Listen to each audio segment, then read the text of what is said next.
Meus irmãos e minhas irmãs, nós não nos reunimos hoje aqui por causa de um luto. Não viemos aqui deplorar e lamentar uma tragédia. Nós viemos aqui para, respeitosamente, de forma compenetrada, quase silenciosa, recolhida, meditar, refletir sobre o que Jesus fez por nós. Viemos aqui para contemplá-lo na sua entrega ao Pai por nós. Dizer que é um grande acontecimento é dizer pouco, é um mistério, é algo que vai muito além de tudo aquilo que a nossa inteligência é capaz de captar. Então nós estamos aqui procurando humildemente mergulhar um pouquinho dentro disso que, quanto mais nós contemplamos, mais nos abisma e mais nos deixa ainda com perguntas sobre como, por que isso aconteceu, seu significado, como beber da vida que jorra de tudo isso. Nós nos colocamos em humilde atitude de fé, a gente se prostra, a gente adora, porque tudo é muito grande, extraordinário. Deus, que tudo criou, nós temos essa fé. Graças a Deus, graças a Ele. Nós acreditamos que Ele, Deus, o Senhor de tudo, criou tudo o que existe. Criou todo o universo. Nós que aqui estamos, a humanidade e tudo que existe para além do nosso planeta, que se procura, os cientistas procuram conhecer e descobrir, e parece que está tudo tão longe, tudo tão grande, tão grandioso. Ele que criou tudo isso, foi capaz de se fazer um como nós. Como diz hoje a carta aos Hebreus, tomou sobre si a nossa enfermidade, a nossa fragilidade, nossas dores, nossa vida de cada dia, nossas lutas, até o nosso pecado. Ele não cometeu pecado, mas assumiu na sua vida as consequências do nosso pecado. Ele se fez como nós, para conosco fazer um caminho de salvação, de superação de tudo. Como entender isso? A gente só pode começar a captar um pouco do significado disso se conseguirmos perceber de fato nisso o amor, um grande amor. O amor faz coisas que a razão não consegue explicar. O amor vai sempre além de tudo aquilo que a gente pode tentar esclarecer e sobre que falar. Então, da primeira leitura, que é uma passagem do livro de Isaías, e que descreve de forma tão bonita tudo o que aconteceu com Jesus, e isso há mais de 500 anos antes de Jesus nascer. Quando Isaías estava lá na Babilônia, no exílio, ele escreve esse cântico, chamado quarto cântico de Isaías, do servo sofredor. E aqui então ele diz que ele que não tinha cometido nenhum pecado, não tinha pronunciado nenhuma palavra falsa, ele era puro, era verdadeiro, era autêntico, nele não havia engano. Ele morreu por nós, como se fosse um criminoso, um culpado, foi julgado, foi condenado. Fez isso para que nós tivéssemos paz. O que Jesus fez por nós é o preço da nossa paz. A nossa paz significa poder viver com esperança, com dignidade, poder superar as dificuldades, acreditar numa vida para além da morte. Tudo isso é paz. Paz é uma palavra que significa muito. Então ele que não praticou o mal, sentiu por nós compaixão. Ele se compadeceu de nós. O fato de, em Jesus, Deus ter mostrado compaixão por nós deve nos animar, deve nos encorajar. Nós cremos num Deus que se compadece de nós. Ele nos vê nas nossas dificuldades, Ele nos vê no pecado, Ele nos vê no sofrimento, e Ele faz por nós tudo o que pode para nos tirar dessa situação. Uma comparação simples é como, digamos, o pai e a mãe estão ali no momento de lazer, deixam o filhinho pequeno dar seus primeiros passos para ele exercitar-se, para se tornar uma pessoa adulta, e de repente ele dá uns passos em falso, cai num buraco, à beira do mar uma onda o leva, e o pai ou a mãe se jogam atrás, arriscam a vida, até são capazes de morrer para salvar o filho. É um pequeno exemplo disso que em Jesus Deus fez por nós. Ele nos criou, deu-nos inteligência, deu-nos liberdade, deu-nos condições de sermos extraordinariamente grandes, porque somos filhos e filhas dele, mas nós usamos mal dessa liberdade. E ele se joga atrás de nós, em seu Filho Jesus, para nos captar e trazer de volta. E não importa o preço que ele tem que pagar. É o preço que nós estamos vendo hoje, o preço da cruz, da sua entrega total. É a encarnação do Filho de Deus. Deus, que é um ser espiritual, assumiu a nossa realidade. Carne significa a nossa realidade concreta de pessoas humanas, a nossa vida. Outro ponto que eu queria recordar, ou sobre que dizer alguma coisa, é que no Evangelho, no relato da paixão, se diz que Jesus usava um manto e uma túnica. O manto, ele representa a sua realeza. O rei usa um manto, a realeza de Jesus. E esse manto foi dividido em 4 partes. Os santos padres, os primeiros sucessores dos apóstolos, viam nisso um simbolismo. Eles diziam que esse manto simbolizava o Espírito Santo. Porque Jesus, quando entrou na sinagoga de Nazaré, abriu o livro de Isaías, que dizia: o Espírito do Senhor está sobre mim, porque me ungiu. Então esse manto representa o Espírito de Deus, Espírito Santo que cobria Jesus. Mais do que cobrir Jesus, estava dentro de Jesus, no seu coração, na sua mente. Então esse manto foi dividido em 4 partes, diz hoje o relato da paixão. Como que querendo sugerir, dizem os santos padres, que o Espírito de Deus, o Espírito da unidade, o Espírito da comunhão é repartido em 4. Quer dizer, ele acompanha os discípulos de Jesus enviados aos 4 cantos da terra para anunciar o Evangelho. Ele é o Espírito da comunhão. O mesmo manto, o mesmo Espírito cobre todos os discípulos e discípulos de Jesus que andam pelo mundo anunciando o Evangelho para viverem a unidade, a comunhão. Jesus não nos salva só do sofrimento, do pecado pessoal.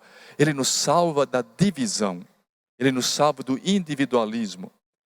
Em Jesus, em Deus, existe comunhão. Deus, o Pai, Jesus, o Espírito Santo são uma unidade, uma família. E a comunhão é essencial na vida de Deus. Jesus disse: tudo o que eu recebi do meu Pai vos dei a conhecer. Esse tudo inclui essa vida de unidade, de comunhão, de familiaridade, de fraternidade. Na vida dos que seguem Jesus não pode haver divisão, não pode haver intriga, não pode haver conflito, não pode ter agressão um contra o outro, não se pode falar mal ou destruir o outro. Então, quando aqui se fala que o manto foi dividido, quer dizer, é o Espírito Santo que cobre Jesus e seus discípulos e os acompanha pelo mundo afora ao longo do tempo para que, acreditando em Jesus, sendo dóceis ao Espírito Santo, vivamos nós a unidade, a comunhão. Essa comunhão também é simbolizada na túnica. O texto diz que a túnica era tecida do alto a baixo, ela não tinha costuras, é uma veste só, era inteiriça. Era uma veste que naquele tempo os sacerdotes usavam. Jesus, ele é sacerdote, é o sumo sacerdote, aquele que se compadece de nós e que dá a sua vida em sacrifício. Ele não oferece outros sacrifícios de animais ou coisa semelhante. Ele se dá, ele dá a vida. Sou eu que dou a minha vida. É muito importante ter isso sempre presente. Então, São Cipriano diz que a igreja missionária é guiada pelo mesmo Espírito simbolizado na túnica e também no manto, mesmo que dividido, representa que o Espírito Santo nos acompanha em todos os caminhos, por todas as partes do mundo, por onde andarmos e por onde estivermos, dando testemunho do Evangelho. Um outro ponto importante desse relato é aquele em que Jesus diz a João que a mulher que está aí, que é a mãe de Jesus, é a mãe dele. E diz a ela, a Maria, que João é filho dela. Ali em João, estamos todos nós como discípulos e discípulas de Jesus. Nós que, seguindo Jesus e vivemos a grande família da comunhão em unidade, a família dos que seguem Jesus, somos aqueles que temos Maria como mãe. Somos também nós que a trazemos conosco. Nós temos tanta devoção à Nossa Senhora, nós a amamos, nós a queremos bem. É como, digamos, o filho, por mais idosa, por mais fragilizada que a mãe esteja, ele a traz consigo, os filhos a levam junto, cuidam dela sem nenhuma dificuldade, digamos, sem nenhum empecilho, sem nenhuma objeção para estarem a serviço dela. Então nós somos aqueles que, crendo em Jesus, nos tornamos como Ele, filhos de Maria, filhos da mãe de Deus, da mãe de Jesus. Somos nós, filhos que temos nela uma mãe, e nós o somos como igreja, como povo de Deus. Somos juntos o discípulo amado. E o último ponto que eu queria recordar, para não me estender muito, é aquele que diz respeito ao golpe que aquele soldado deu em Jesus no lado, e diz o texto que saiu sangue e água. Jesus estava morto. Aqui também, aqueles primeiros sucessores dos apóstolos já haviam um simbolismo forte.